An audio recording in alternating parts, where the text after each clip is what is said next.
സെക്ഷുവാലിറ്റിയും സ്പിരിച്വാലിറ്റിയും തമ്മിൽ നല്ല ബന്ധമുണ്ട്. ബന്ധങ്ങൾ എന്തൊക്കെയാണ് ഞാൻ പറഞ്ഞുതരാം.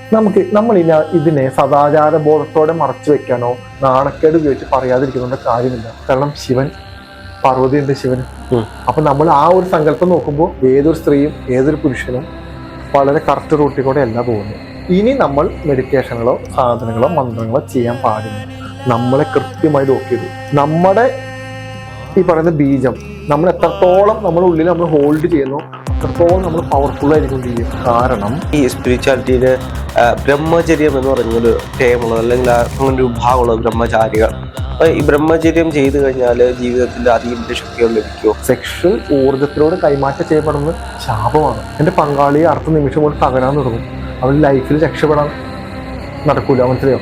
അതുകൊണ്ടാണ് ഈ വെർജിനിറ്റിയെ കാത്തു സൂക്ഷിക്കാൻ പറയുന്നത്. ചേട്ടാ, സ്പിരിച്വാലിറ്റിയും സെക്ഷുവാലിറ്റിയും കാലങ്ങളായിട്ടുള്ള ഒരു ഫൈറ്റാണ്. സെക്ഷുവാലിറ്റി സ്പിരിച്വാലിറ്റിക്ക് എതിരാണ്, അല്ലെങ്കിൽ അത് പാപമാണ് എന്നുള്ള ചിന്ത പലപ്പോഴും നൽകുന്നത്. ഈ സെക്ഷുവാലിറ്റിയും സ്പിരിച്വാലിറ്റിയും തമ്മിൽ എന്തെങ്കിലും ബന്ധമുണ്ടോ? സെക്ഷുവാലിറ്റിയും സ്പിരിച്വാലിറ്റിയും തമ്മിൽ നല്ല ബന്ധമുണ്ട്. ബന്ധങ്ങൾ എന്തൊക്കെയാണെന്ന് ഞാൻ പറഞ്ഞുതരാം. നമ്മൾ ഈ കൃത്യമായി നമ്മൾ പ്രാർത്ഥനയിലൂടെ മുഴുകി ജപങ്ങളിലൂടെ പോയി സാധനയിലൂടെ പോകുന്ന സമയത്ത് നമുക്കുണ്ടാവുന്ന ഏറ്റവും വലിയൊരു വെല്ലുവിളികളിൽ ഒന്നാണ് ഹയർ ആയിട്ട് വരുന്ന സെക്ഷൽ തോട്ട്സുകൾ, ചിന്തകൾ, എനർജീസ്.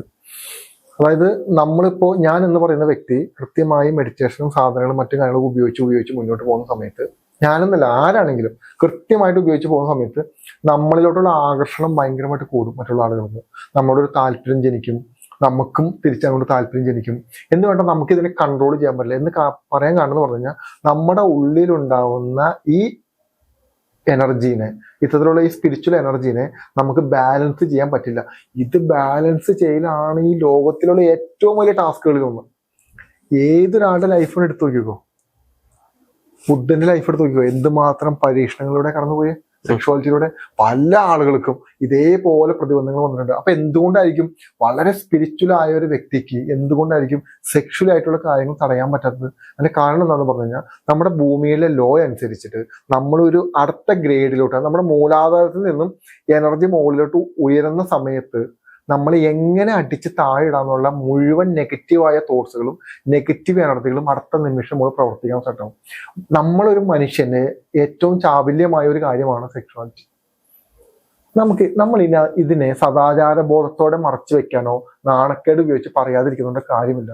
ഇന്ന് ഞാൻ ഈ കാര്യം പറയുമ്പോൾ ഇത്തരത്തിലുള്ള പ്രാർത്ഥനയിലും ജപങ്ങളിലും മറ്റെല്ലാം മുഴുകുന്ന പല മനുഷ്യരും, എല്ലാ മനുഷ്യരല്ല, കുറച്ചധികം മനുഷ്യർ കിടന്ന് കഷ്ടപ്പെടുന്ന ഒരു മേഖലയിൽ ഒന്നാണ് അവർക്ക് അവരുടെ സെക്ഷുവാലിറ്റിനെ കൺട്രോൾ ചെയ്യാൻ പറ്റുന്നത്. കാരണം ഇവർ ഈ സെക്ഷൽ തോട്ട്സുമായിട്ട് നടക്കും.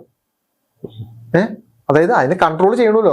നമ്മൾ ഒന്നിനെ കൺട്രോൾ ചെയ്യാൻ ശ്രമിക്കുമ്പോൾ എന്ത് പറ്റുമെന്ന് പറഞ്ഞു കഴിഞ്ഞാൽ നമുക്കത് ഫ്രസ്ട്രേഷൻ ആയിട്ട് മാറും. നമുക്ക് ടെൻഷൻ വന്നു തുടങ്ങും അടുത്ത നിമിഷം മുതൽ.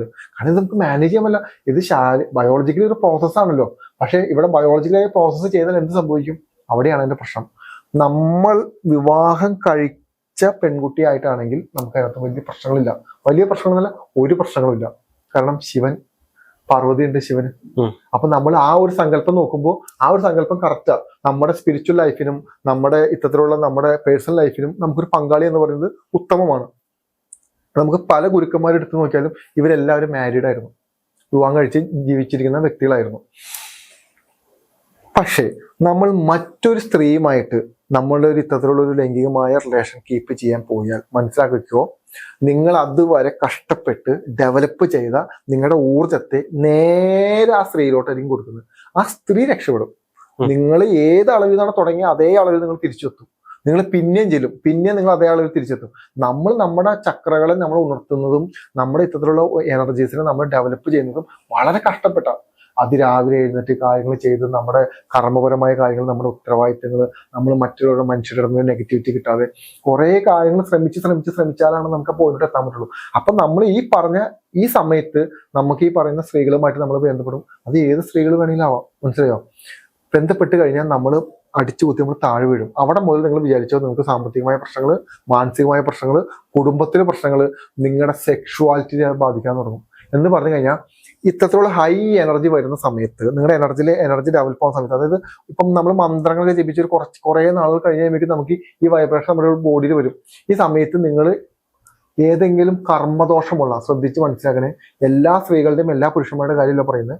പക്ഷേ എന്നാലോചിച്ച് നോക്ക്, നമ്മളിങ്ങനെ നടക്കുന്ന സമയത്ത് നമ്മളുമായിട്ട് ഒരു സെക്ഷുവാലിറ്റി വേണമെന്ന് ആഗ്രഹിക്കുന്ന ഏതൊരു സ്ത്രീയും ഏതൊരു പുരുഷനും വളരെ കറക്റ്റ് റൂട്ടിൽ കൂടെ അല്ല പോകുന്നത്. അത്ര മനസ്സിലാക്കിയാൽ മതി.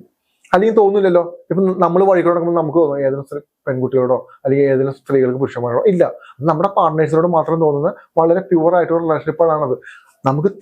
നമുക്ക് ആരോടും തോന്നുക എന്ന് പറയുന്നത് അവിടെ ഒരു സെക്ഷൽ പൊസഷൻ, ഒരു സെക്ഷുവാലിറ്റിയിൽ ഉണ്ടാവുന്ന നെഗറ്റീവ് ഊർജ്ജത്തിന്റെ അളവ് അവിടെ വളരെ കൂടുതലാണ്. നമ്മൾ ഈ കാര്യം പോയിട്ട് അവിടെ പോയി ചെയ്യും, നമ്മുടെ മുഴുവൻ ഊർജ്ജം നഷ്ടപ്പെടും, നമ്മൾ തിരിച്ചു വരും. പിന്നെ എന്ത് പറ്റുമെന്ന് പറഞ്ഞു കഴിഞ്ഞാൽ നമ്മുടെ സെക്ഷുവാലിറ്റിയിൽ കുറച്ച് വേരിയേഷൻ സംഭവിക്കാൻ തുടങ്ങും. എന്ന് പറഞ്ഞു കഴിഞ്ഞാൽ പിന്നീട് പുരുഷന്മാർക്കോ സ്ത്രീകൾക്കോ സെക്സിനോട് താല്പര്യമുണ്ട്, പക്ഷെ അവർക്കത് ചെയ്യാൻ പറ്റില്ല, അവർക്കത് ഉപയോഗിക്കാൻ പറ്റില്ല, വേണ്ട രീതിയിൽ അത് പുറത്തേക്ക് എടുക്കാൻ പറ്റില്ല. അത് മൂലം അവർക്ക് ഫ്രസ്ട്രേഷൻ സ്റ്റാർട്ട് ആവും. ദാറ്റ് മീൻസ് ഒന്ന് മനസ്സിലാക്കണം, ഇതെല്ലാം എന്തിനാണ് സംഭവിക്കുന്നത്. ഇനി നമ്മൾ മെഡിറ്റേഷനുകളോ സാധനങ്ങളോ മന്ത്രങ്ങളോ ചെയ്യാൻ പാടില്ല. നമ്മളെ കൃത്യമായി ലോക്ക് ചെയ്തു. മനസ്സിലായോ? മറ്റേത് നമ്മൾ ചെയ്ത് മുകളിലോട്ട് പോയിക്കൊണ്ടിരിക്കുക. ഓരോ ചക്രകളിൽ നിന്ന് അടുത്ത ചക്രകളിലോട്ട് നമ്മൾ യാത്ര ആരംഭിക്കുന്ന സമയത്താണ് നമുക്ക് തട്ട് കിട്ടുന്നത്. ഇതുപോലെ സെക്ഷുവാലിറ്റിയിൽ മാത്രമല്ല, പണത്തിന്റെ കാര്യത്തിലും ഇന്ന് നമ്മുടെ മുന്നിൽ മറ്റൊരു ഓപ്ഷൻ കൂടി വരും. ചതിക്കാൻ, മറ്റുള്ളവരെ പറ്റിക്കാൻ, മറ്റുള്ളവരെ വേദനിപ്പിക്കാൻ എന്ന് തൊട്ടുള്ള കുറേ ഓപ്ഷൻസ് നമ്മുടെ മുമ്പിൽ വരും. ഇതാണ് സ്പിരിച്വാലിറ്റി നമുക്ക് അടുത്ത ഗ്രേഡിലോട്ട് പോകുമ്പോൾ നമുക്ക് സംഭവിക്കുന്നത്. സെക്ഷുവാലിറ്റി ഭയങ്കര ഡേഞ്ചറാണ്. നമ്മുടെ പങ്കാളിയുമായിട്ട് ഇപ്പോൾ വളരെ സ്പിരിച്വൽ ആയിട്ട് നിൽക്കുന്ന ഒരാളുടെ കാര്യം മാത്രം പറയുന്നത്, സ്പിരിച്വാലിറ്റി ആയിട്ട് ബന്ധമില്ലാത്ത ആളുകൾക്ക് ഒരു കുഴപ്പമില്ല. കിട്ടുന്നത് വാങ്ങിക്കുക, കിട്ടിയില്ലെങ്കിൽ പോയി, കിട്ടിയാൽ കിട്ടി, അത്ര ഉള്ള ആ മൈൻഡാണല്ലോ സ്പിരിച്വാലിറ്റി ഇല്ലാത്ത മനുഷ്യർ. സ്പിരിച്വാലിറ്റി ഉള്ള മനുഷ്യരാണെങ്കിൽ 14 ദിവസത്തിൽ ഒരു പ്രാവശ്യമാണ് സെക്ഷുവാലിറ്റി പറയുന്നത്. ബാക്കിയുള്ള സമയങ്ങൾ മുഴുവനും ആ സാധനങ്ങളും മെഡിറ്റേഷനും ഉപയോഗിച്ച് കൃത്യമായി മുന്നോട്ട് പോകുന്നില്ല. നമ്മുടെ ഈ പറയുന്ന ബീജം നമ്മൾ എത്രത്തോളം നമ്മുടെ ഉള്ളിൽ നമ്മൾ ഹോൾഡ് ചെയ്യുന്നു അത്രത്തോളം നമ്മൾ പവർഫുൾ ആയിക്കൊണ്ടിരിക്കും. കാരണം സെക്ഷൽ ഊർജത്തെ സ്പിരിച്വാലിറ്റിയിലോട്ട് കൺവേർട്ട് ചെയ്താൽ അത് അതീന്ദ്രിയമായ കഴിവുകളിലോട്ടും അതീന്ദ്രിയമായ ശക്തിയിലോട്ടും നമുക്ക് എത്തിപ്പെടാൻ പറ്റും. അതുകൊണ്ടാണോ ഈ സ്പിരിച്വാലിറ്റിയില് ബ്രഹ്മചര്യം എന്ന് പറഞ്ഞൊരു ടേം ഉള്ളത്, അല്ലെങ്കിൽ അങ്ങനെ ഒരു വിഭാഗമുള്ളത് ബ്രഹ്മചാരികൾ? അപ്പൊ ഈ ബ്രഹ്മചര്യം ചെയ്തു കഴിഞ്ഞാൽ ജീവിതത്തിൽ അതീന്ദ്രിയ ശക്തികൾ ലഭിക്കുമോ? വളരെ സിമ്പിളായിട്ട് ചിന്തിച്ചു നോക്കിയാൽ മതി. വളരെ ചെറിയ രീതിയിൽ ഉദാഹരണം പറഞ്ഞുതരാം. സെക്ഷുവാലിറ്റിയാണ് നമുക്ക് ഒട്ടും കൺട്രോൾ ചെയ്യാൻ പറ്റാത്ത ഒരു വികാരങ്ങളിലൊന്ന്. എല്ലാ മനുഷ്യനും എല്ലാ പക്ഷി മൃഗാദികൾക്കും കൺട്രോൾ ചെയ്യാൻ പറ്റാത്ത ഒരു വികാരം സെക്ഷുവാലിറ്റി ആണല്ലോ. ആ സെക്സിനെ ഒരു വ്യക്തിക്ക് കൺട്രോൾ ചെയ്യാൻ പറ്റിയ, ആലോചിച്ച് നോക്കി, അത് എന്ത് കഴിവായിരിക്കും. ലൈഫ് ലോങ് കൺട്രോൾ ചെയ്യാൻ പറ്റിയ ആ ഫോക്കസ് എന്തായിരിക്കും, ആ ഡെഡിക്കേഷൻ എന്തായിരിക്കും, ആ അറ്റൻഷൻ എന്തായിരിക്കും, ആ സ്പിരിച്വാലിറ്റിയിലുള്ള ആ ഭഗവാനോടുള്ള പ്രണയം എത്രത്തോളം ആയിരിക്കും. ബയോളജിക്കലി അതിനകത്ത് ഒരുപാട് കോൺഫ്ലിക്റ്റ് ഉണ്ട്. ഓക്കെ, അത് നമുക്ക് മാറ്റി നിർത്താം. പ്യുവർ സ്പിരിച്വാലിറ്റി നമുക്ക് പറയാം. എന്ന് പറഞ്ഞു കഴിഞ്ഞാൽ എൻ്റെ വീക്ക്നെസ് ആയ, അല്ലെങ്കിൽ എനിക്ക് കൺട്രോൾ ചെയ്യാൻ പറ്റാത്ത, ലോകത്തിലെ ആർക്കും പല മനുഷ്യർക്കും കൺട്രോൾ ചെയ്യാൻ പറ്റാത്ത ഒരു കാര്യത്തെ ഞാൻ കൺട്രോൾ ചെയ്തുകൊണ്ടിരിക്കുക. ഞാൻ തന്നെയല്ലേ അവിടെ ഭാഗ്യവാൻ. എനിക്ക് അതീന്ദ്രിയമായ കഴിവുകൾ വളരെ പെട്ടെന്ന് വരും. കാരണം എന്താ, എൻ്റെ ചക്രകളിൽ ഇനി ബ്ലോക്ക് വരില്ല, എൻ്റെ ചിന്തകളെ ഡിസ്റ്റർബ് ചെയ്യുന്നില്ല.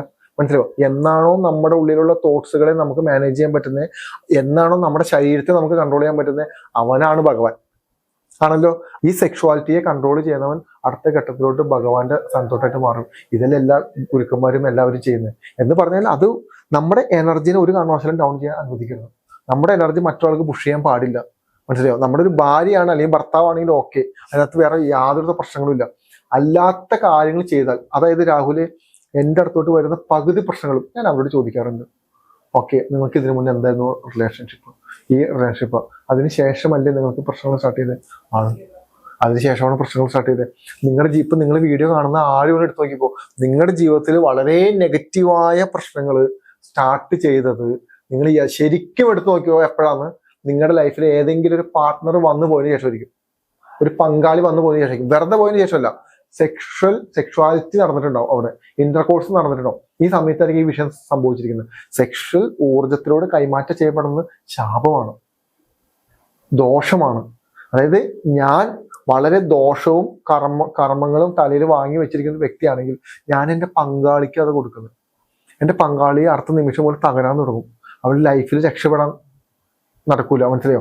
അതുകൊണ്ടാണ് ഈ വെർജിനിറ്റിയെ കാത്തു സൂക്ഷിക്കാൻ പറയുന്നത്.